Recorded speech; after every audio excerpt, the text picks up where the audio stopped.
nuestro siguiente expositor, quien es el doctor Ramiro Guadalupe, quien es médico cirujano graduado en la Universidad Central del Ecuador, es cirujano laparoscópico y bariátrico, es especialista en cirugía laparoscópica y en obesidad, posgrado de cirugía por la Universidad Central del Ecuador, es médico tratante por concurso de cirugía en el Hospital Dr. Enrique Garcés, curso de cirugía bariátrica en el Hospital Universitario Austral en Buenos Aires, Argentina, en el 2007. El doctor Guadalupe nos hablará de la actualización en cirugía bariátrica frente a emergencia sanitaria por SARS-CoV-2, COVID-19.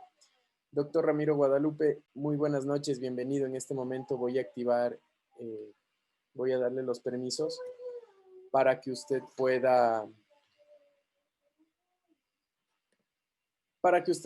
compartir la pantalla de su presentación y activar su micrófono.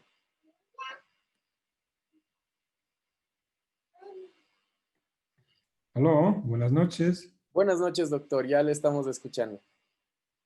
Bueno, a ver, vamos a ponernos ya en sintonía.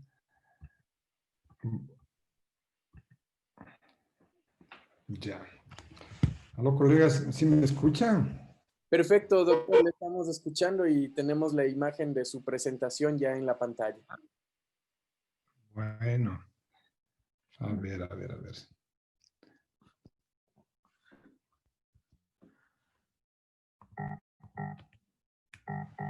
Tengo un problema, pero bueno.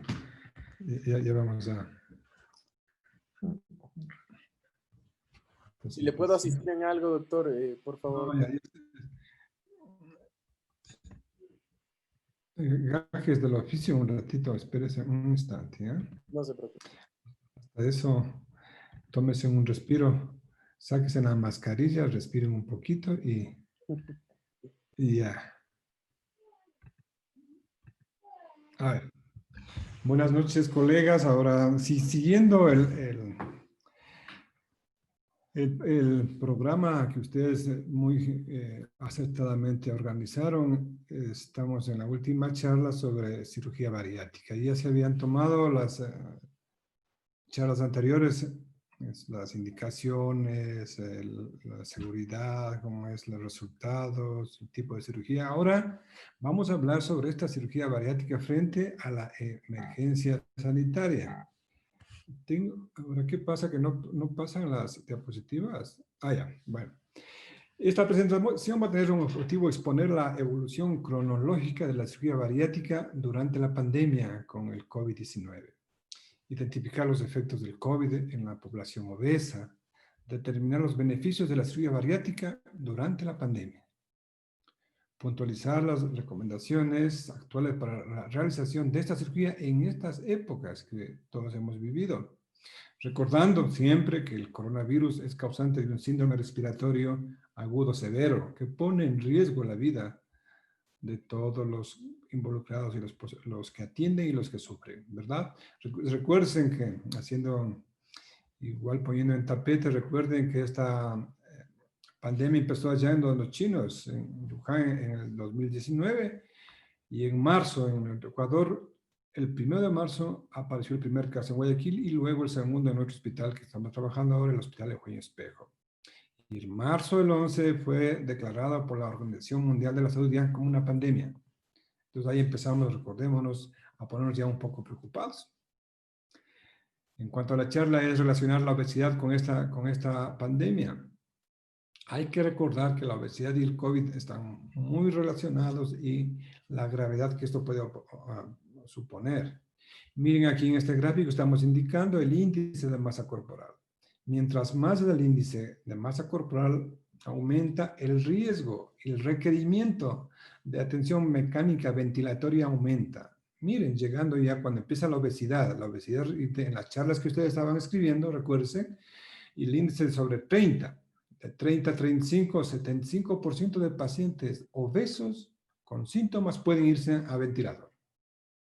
El índice, en cambio, ya con una obesidad grado 2 con 35, el 87% de estos pacientes van a requerir ventilación. Y ahí es el riesgo de los pacientes, que no salgan de la terapia intensiva.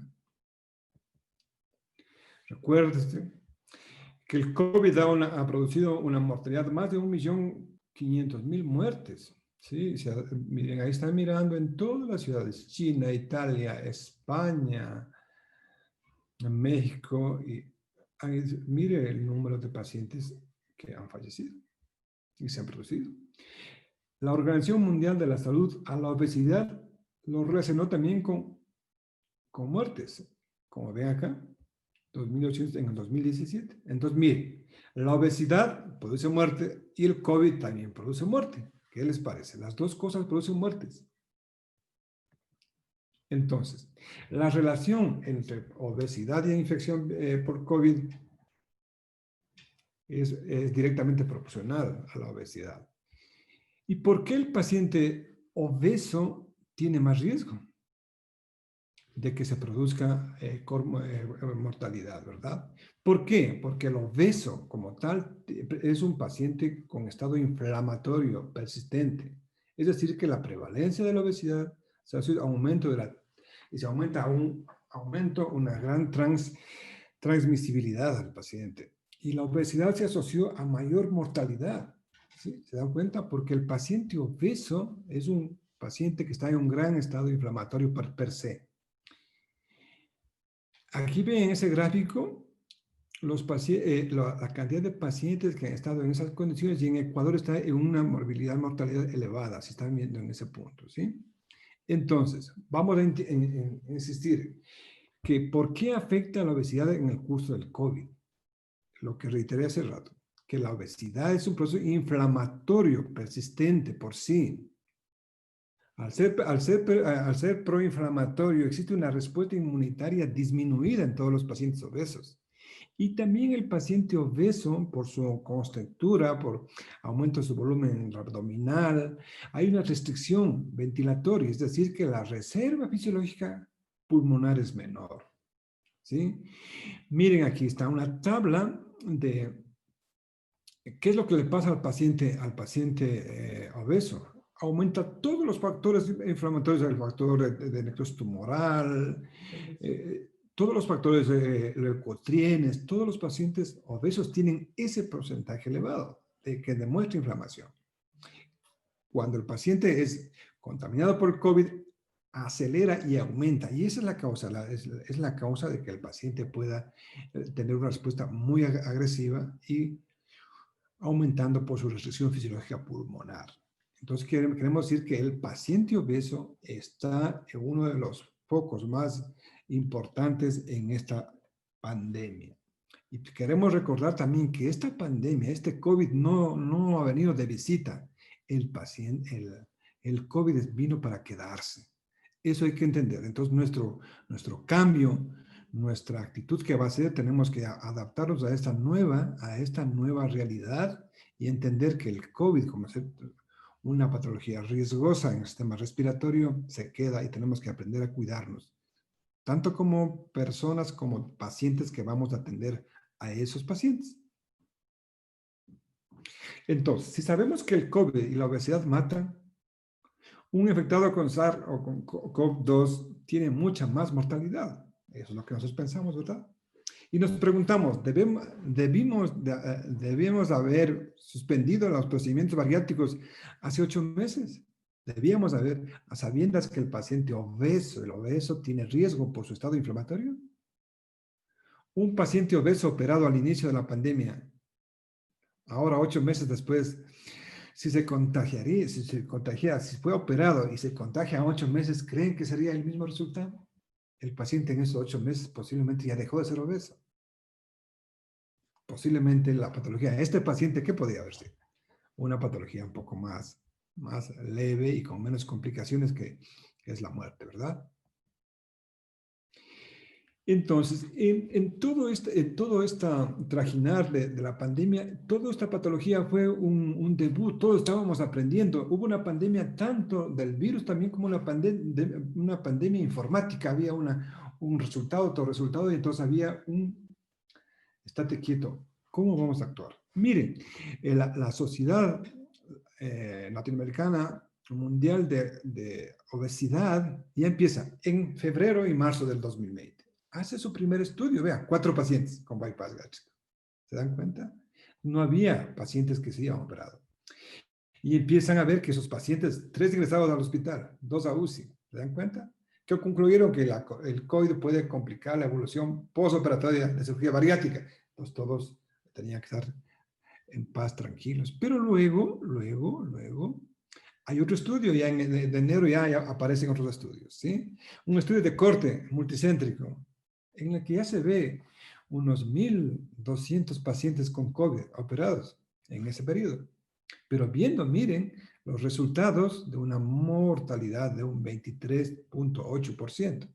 Entonces siempre había valores, respuestas muy preocupantes, ¿sí? Y mientras seguían en la investigación que el virus se puede transmitir en las operaciones, que el médico tiene mucho riesgo, entonces muchos pacientes estaban represados. Y el mismo paciente no quería salir a operarse. Pero ya el Colegio Americano de Cirujanos empieza ya en marzo, miren, en marzo del 2020 empieza a dar ya sus indicaciones. Ya se predijo que la infección por COVID se dispararía en las semanas de ese marzo. Los pacientes deben recibir atención quirúrgica adecuada, cuidado, que paralicen, que el tratamiento mejor que sea conservador, que consideran aspectos, los resultados de la prueba del COVID-19, ¿será necesario o no? Evite los procedimientos de emergencia, que haya protección de los procedimientos que generen aerosoles, la laparoscopía. Entonces todo el mundo decía, no, que la laparoscopía hay que evitar, ¿por qué? Porque se producen aerosoles y va a ser más contaminación. Entonces todo eso iba frenando y se iban dando actividades para controlar. Y otra cosa que sí está más cierto es si es que el paciente necesita una cirugía de emergencia o lo van a planificar, que sea tiempos quirúrgicos mínimos. Y por eso igual hasta nosotros en los posgrados se veía que no, el anestesiólogo, por favor, que opere el más apto, el que haga más rápido, para justamente evitar estar más contacto en los hospitales, en los quirófanos. Entonces, esas eran más o menos las reglas que estaban diciendo. Igual el Colegio Americano dice, en estos tiempos de pandemia, recuerden, la cirugía en este caso, emergencia. Si es una emergencia, posiblemente hay que enfrentarse inmediatamente, pues un sangrado. Un paciente operado y que al inicio de la pandemia hay sangrado, luego hay que operarlo. Pues. Un paciente que tuvo una hernia de Peterson, una hernia que puede dar en las cirugías bariátricas, es una emergencia. O si hubo una perforación por una úlcera o en nuestros pacientes, era una emergencia. Y urgencia, entonces, que es un poco que nos da más tiempo, un paciente operado y que tenga alguna complicación como disfagia, como reflujo, que esos pacientes operados por obesidad pueden tener estenosis. Esos pacientes son urgentes, ¿sí? Y los pacientes con cirugía electiva, ¿cuáles van a ser? Los pacientes que van a hacer una cirugía primaria bariátrica, ¿sí? O si un paciente que una cirugía revisional porque le habían operado y había ganado peso nuevamente. Esos pacientes son electivos, a esos pacientes no hay que operarles en esa pandemia, así es lo que se planificaba, es decir, que solo los pacientes de urgencia, ¿verdad? Entonces, muchos de los pacientes que tienen alto riesgo, como los pacientes oncológicos, igual todos esos pacientes estaban represados y ellos mismos, tanto por mala información y por miedo, los pacientes estaban represados. Igual la IPSO nuevamente en abril empiezan igual a dar sus versiones y sus guías para las personas que manejamos a estos pacientes. Y nos dice, todas las cirugías selectivas deben ser propuestas durante la pandemia. Es decir, que se sigan represando. Todas las admisiones a los hospitales deben contar con tomografía de tórax y con un PCR. ¿Sí? Así fue inicialmente, justamente para ver la posibilidad de que el paciente esté o no en contagio. Cirugías de emergencias, si es que fuesen necesarias, igual represarlas o con tratamientos no quirúrgicos. Se hablaba hasta de las colestitis agudas, grado 1, grado 2, antibióticos y que se vaya a casa, no como disminuir el número de participantes en quirófano, siempre igual, se evitaba que haya las aglomeraciones igual de quirófano igual. Son un grupo extremadamente necesario. Un ayudante, un instrumentista y un anestesiólogo. Disminuir el número de participantes es así. Regular el manejo de desórdenes metabólicos. Si es que el paciente es obeso y tiene problemas metabólicos cardiovasculares, que se dedique al tratamiento clínico, que no venga a operarse. ¿Sí? Entonces, los pacientes que es un foco muy agresivo en esta pandemia, se estaban represando, se estaban escondiendo y en el encierro empezaban a engordar más, empezaron a dar más complicaciones, aumenta la presión, entonces los pacientes en sí estaban siendo más vulnerables. Entonces, con todo esto, chicos, o doctores, perdón, tenemos una pandemia con el COVID, sin vacuna, sin tratamiento. Y tenemos frente a ese panorama obesidad, factor de gravedad de infección por COVID. ¿Qué les parece? Entonces, ¿qué pasa? La cirugía bariátrica, a sabiendas que mejora el tratamiento, que es el mejor tratamiento disponible para la obesidad, con esta ecuación, ¿qué les parece? ¿Es aconsejable o no diferir el tratamiento? ¿Se dan cuenta? Entonces, ahí viene esto, que nosotros tenemos que sopesar y en el transcurso de la pandemia se ha ido ubicando y se ha ido mejorando y se ha ido entendiendo, ¿sí? Y de ahí empieza, en mayo, abril y mayo, empiezan ya las sociedades, miren, a dar ya sus interpretaciones, sus guías clínicas de la cirugía bariátrica en este tiempo, ¿sí? Recomendaciones, hay temas de Brasil, Inglaterra, Estados Unidos, ya empiezan a dar sus recomendaciones para ese grupo que estaba represado y con más riesgo y más engordada, ver cómo lo podemos solucionar. Entonces empieza a decir, ¿de qué dependería que regresen estos pacientes graves hacia el quirófano? Se habló de factores epidemiológicos, institucionales, del paciente y del grupo quirúrgico que se va a acercar. Claro, factores epidemiológicos. Si es que en el lugar donde están, en el país, en la ciudad que están laborando, el pico está elevado, no hay camas en terapia, ¿prudente operar? No, ¿verdad? Entonces, todas esas cosas hay que analizar y decir, a este paciente lo vamos a dar un real aporte para su mejora de su patología, no ponerle en riesgo hacia la cirugía, ¿verdad? Entonces, así era. En tiempos de pandemia empiezan a decir factores del paciente. Tenemos que tener pacientes asintomáticos respiratorios, que no tengan ningún factor que ni nos dé la sospecha.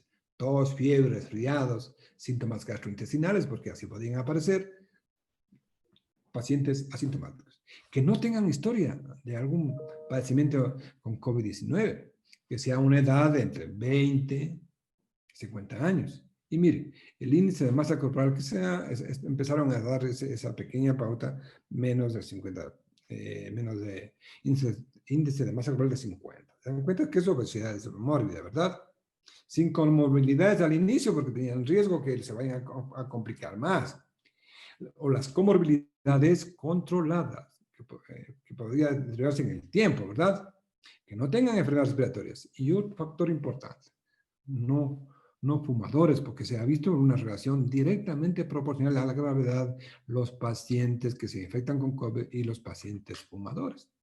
Entonces, todo eso era un factor relacionado con el paciente.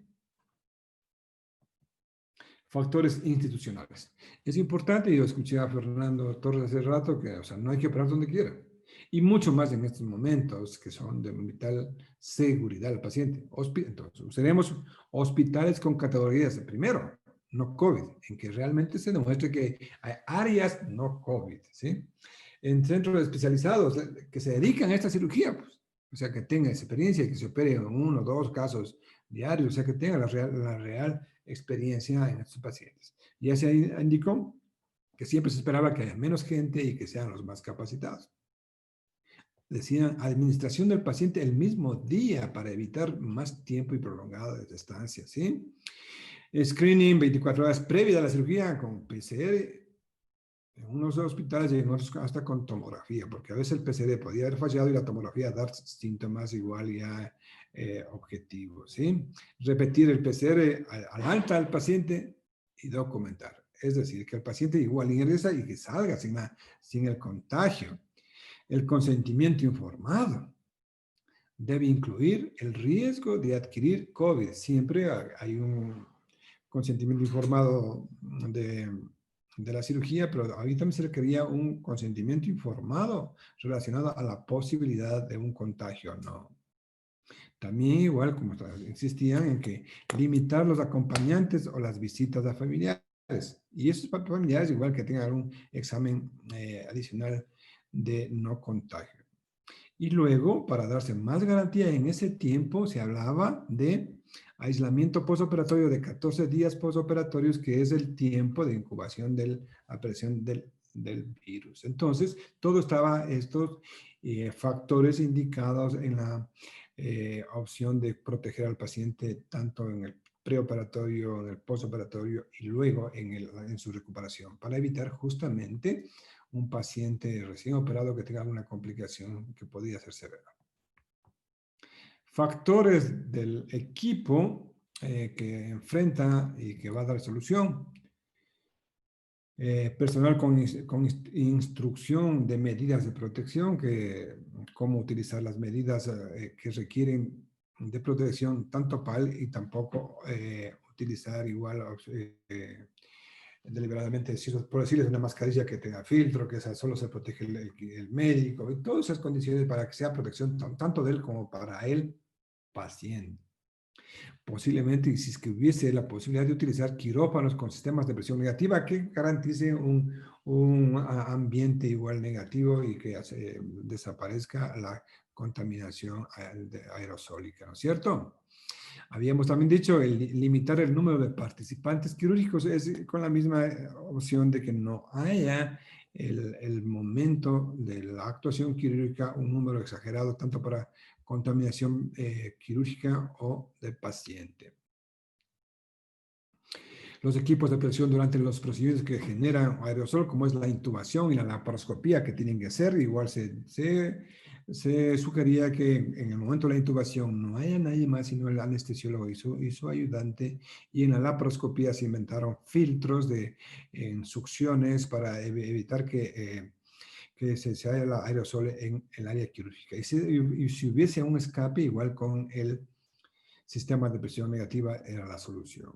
Y además, en técnica quirúrgica, utilizar de una manera muy adecuada tanto la radiofrecuencia como la electrocauterio para evitar la energía ultrasónica y que se aumente la aerosolización de los tejidos. Entonces, todos esos factores iban en beneficio del paciente para evitar esa posibilidad de complicación que se iba a añadir al estado del paciente, al estado inflamatorio del paciente para evitar las complicaciones.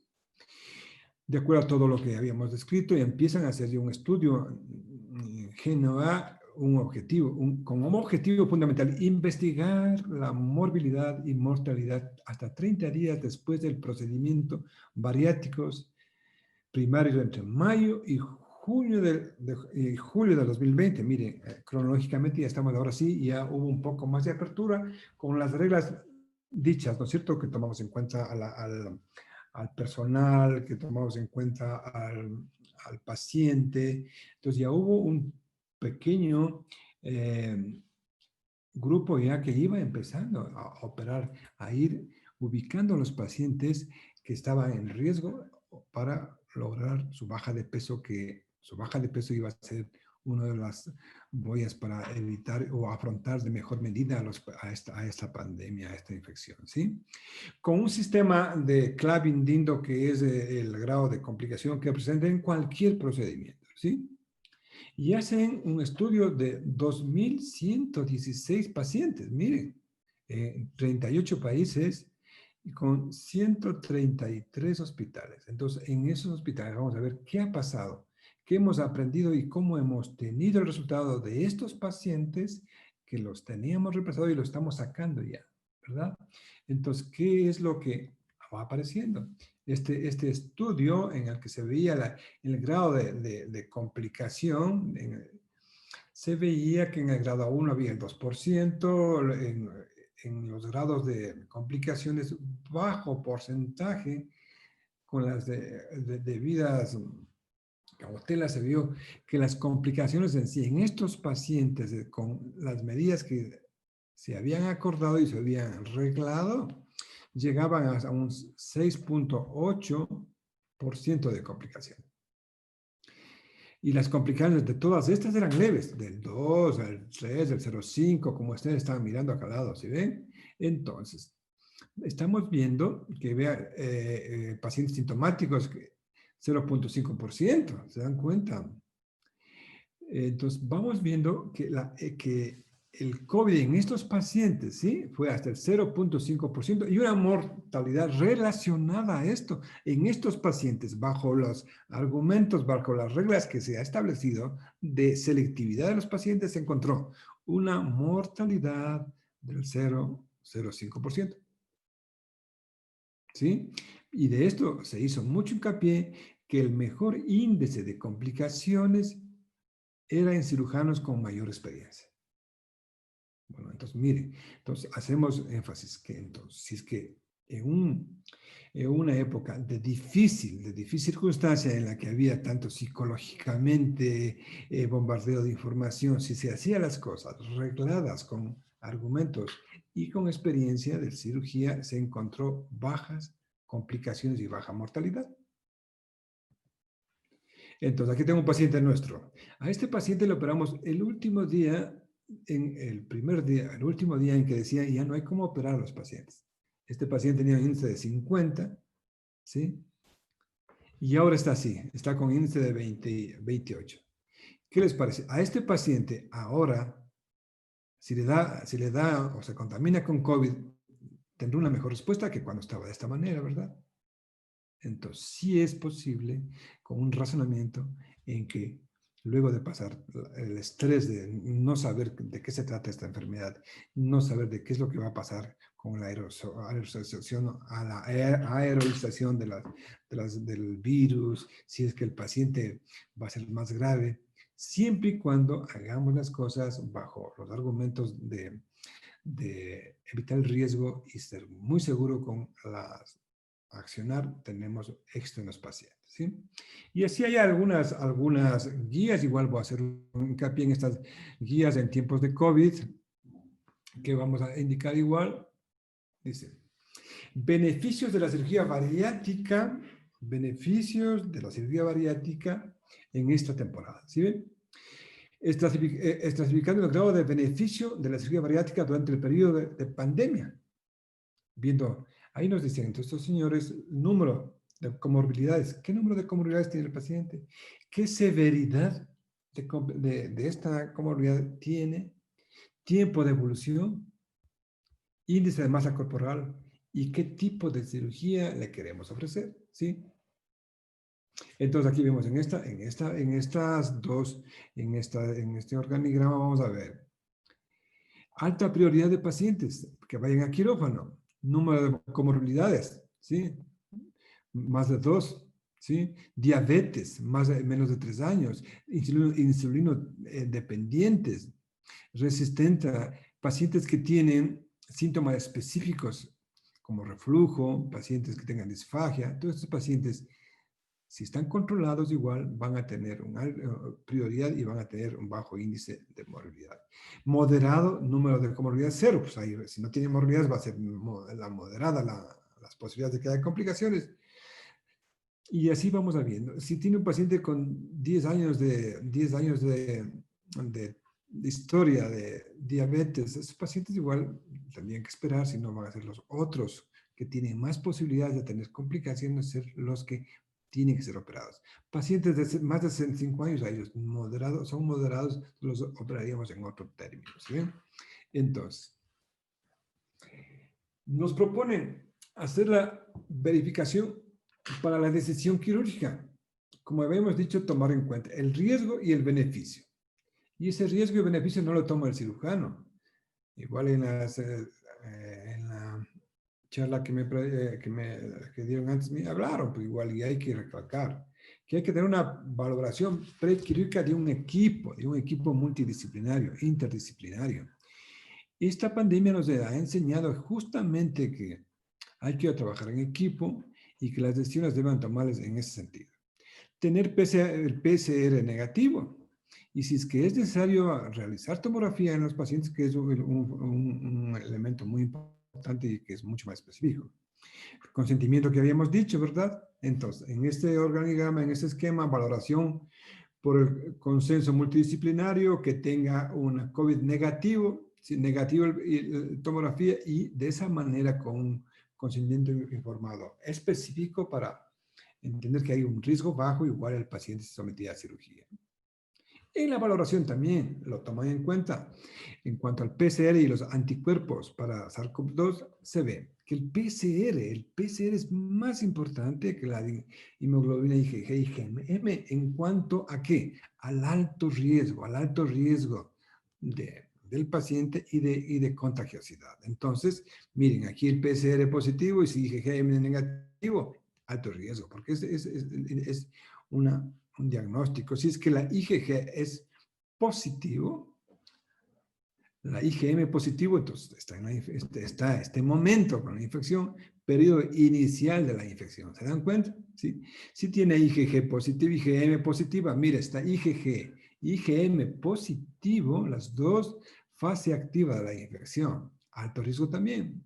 Si es que el paciente tiene IgG positivo, pero ya la IgM está negativo, fase final de la infección, ¿sí? Pero si tiene todavía el PCR, alto riesgo, ¿sí? Si tenemos IgM positiva, pero tenemos un PCR negativo, mire, ¿sí? Y IgG negativa, solo IgM positivo, siempre con esto va a haber un riesgo moderado. Si tenemos la IgG positiva y la IgM negativa y el PCR negativo, bajo riesgo. Entonces, todo eso hay que interpretar y ir entendiendo, porque muchas personas dicen, no, ya, si no tiene PCR, no lo realizo. Entonces, puede relacionarle tanto las inmunoglobulinas con el PCR. ¿Sí? Mire, el PCR es negativo, pero tiene IgM positiva, IgG positivo, puede ser igual de bajo riesgo, porque el PCR es el factor fundamental para decir que es de alto riesgo, ¿sí? Entonces, bajo esas condiciones, igual hay que estar sintonizado tanto el equipo interdisciplinario, no solo el cirujano. Y entonces, de esa manera, haciendo unas condiciones perioperatorias de la cirugía bariátrica, llegamos a esto, pues, que el periodo, la prioridad quirúrgica debe ser similar a los procedimientos quirúrgicos oncológicos, ¿sí? Entonces, ¿por qué? ¿Por qué? Porque los pacientes oncológicos, si los dejamos y los esperamos toda la pandemia, llegan ya pacientes con una cirugía que ya no va a ser curativa, ¿se dan cuenta? Igual, el paciente bariátrico que ha pasado encerrado va a venir con mayor complicaciones, más obeso, con mayores morbilidades y va a ser más riesgoso. Es decir, el bariátrico y el oncológico deben tener una prioridad para la elección. ¿Cuándo? En un centro hospitalario con menor de 15 de patología del COVID. Es un factor que en un centro quirúrgico donde voy a operar tiene que existir una área no COVID, o si es que no es esa razón, el porcentaje de ocupaciones debe ser el menos del 15%. De esa manera solventamos y evitamos una complicación en los pacientes. Donde en la no COVID que haya área de investigación, tiene que ser una área en la que un hospital que tenga compromiso y que esté manejando y sepa qué hacer si es que en el caso apareciera un paciente nuestro con esa condición. De todas estas maneras, de lo que estamos charlando, hacemos énfasis, ¿no? Que el riesgo de mortalidad con COVID se pone exponencialmente en los pacientes con obesidad. Entonces, el paciente obeso tiene que tomar en cuenta y sacarle de ese estadio obeso para que no sea el COVID el factor más importante en ellos, porque van a dejar de ser obesos. Y que la cirugía bariátrica debe ser es una prioridad en centros especializados, ciertamente, porque puede hacer cualquier cirujano, pero la cirugía bariátrica no es cirugía, es un procedimiento que está relacionado con todo, con nutrición, con endocrinología, con psicología, entonces tiene que estar siempre en centros especializados. Esto nos dará claros beneficios en pacientes adecuadamente seleccionados, ¿sí? Porque si es que yo soy el cirujano, puedo seleccionar. Si no tengo un grupo interdisciplinario, voy a seleccionar a mi favor, a que voy a operar al paciente. Pero si tengo un grupo interdisciplinario, es a favor del paciente. Se buscará pacientes que realmente tengan condición y factor para operarse. Porque no solo el paciente que está gordo se opera, sino que tiene que tener condiciones psicológicas, metabólicas, y entonces eso va a tener el éxito del paciente. Y si es que no relacionamos y si no seleccionamos adecuadamente un paciente para operarse en cirugía bariátrica, lo podemos estar comprometiendo para que tenga además una complicación con esta pandemia. El paciente bariátrico debe cumplir una rigurosa valoración prequirúrgica para descartar el COVID, porque muchos pacientes pueden estar asintomáticos, pero si es obeso, más riesgo si sometemos a una cirugía, ¿verdad? Y dentro de los cuidados postoperatorios debe mantenerse al paciente obeso en una área con bajo riesgo de contagiarse, ¿sí? Entonces, por eso al inicio, si ustedes me escucharon, es que el paciente operado le confinamos que esté en casa el periodo que podría aparecer este síntoma o ser florido los síntomas si se ha contaminado, que son los 14 días. Esto es más o menos lo que podemos hablar sobre, porque es una parte del programa en que ya se habló inicialmente otros colegas de las indicaciones, de las indicaciones, de los beneficios, de lo que ahora queríamos es hablar a esos pacientes que van a ser beneficiados, qué hacerlos en este momento, que todavía no llega la vacuna, de que todavía estamos en periodos de reaparición de la pandemia en ciudades que están cerrando, se están cerrando ciudades, que se están poniendo más trabas para movilización. Entonces, a estos pacientes encerrados 8 meses, psicológicamente más, todo paciente obeso tiene hasta un 40% de problemas psicológicos. Con el encierro van a aumentar, entonces están en riesgo. Entonces, ¿qué hacemos a estos pacientes? Luego de todo este periplo, ¿les operamos? Claro que le debemos operar, pero siguiendo las reglas de juego en beneficio del paciente. Me despido con lo que dijo Hipócrates. Antes de curar a alguien, pregúntele si está dispuesto a renunciar a las cosas que le enfermaron. Entonces, a los pacientes obesos preguntemos, ¿quieren operarse? ¿Están dispuestos? Y nosotros estaremos aquí encantados de operarles sin riesgos. Gracias. Muchas gracias, doctor Guadalupe, por su intervención. Realmente algo muy actualizado y pues en contexto con lo que vivimos en la pandemia actual. Más que nada, un comentario final y queremos hacerle unas preguntas respecto a su charla. Con gusto. La primera es relacionada a los casos. Bueno, esto solamente es una parte más de experiencia por su parte. Los casos han aumentado, bueno, es verdad que se han confinado algunos pacientes, es verdad que se han limitado las atenciones, pero durante el último tiempo hay incremento de la atención en estos pacientes. Realmente los pacientes están saliendo de sus casas y han vuelto a tener estas cirugías o se ha limitado de cierta manera en los últimos meses. Bueno, justamente nosotros teníamos ya en un programa pacientes que estaban listos para operarse y ellos mismos nos solicitaron de que con esto estaban inquietos y tenían riesgo. Igual nosotros en el tiempo eso también teníamos riesgo. Igual si ustedes miran las publicaciones, yo también operaba con la máscara, la full face, tenía un pánico, no quería hacer, entonces porque estábamos con la incertidumbre. Pero ya nos explicaron lo que hay que hacer, hay que evitar, primero uno estar enfermo para dar una atención adecuada, que el paciente entienda que si es que los hospitales donde nosotros les ofrecemos están libres de infección, como los hospitales no COVID, nuestros hospitales públicos, y ahora estoy trabajando en un hospital de Coño Espejo, igual las autoridades igual nos hicieron lineamientos justamente relacionados con lo que se había en cada momento en la literatura. Se puso cirugías emergentes, justo solo emergentes, ¿sí? Solo cirugías en que estaba en riesgo la vida. y se dejó confinado a oncología y a cirugías de obesidad. Y recién, hace poco tiempo, mientras iban apareciendo estas nuevas reglas, se fueron abriendo y fueron apareciendo los pacientes oncológicos, pero llegaron muchos pacientes oncológicos ya en estados terminales, pacientes que tenían, íbamos a hacer una Whipple, llegaban ya no operables. Igual aparecen los pacientes obesos, vienen.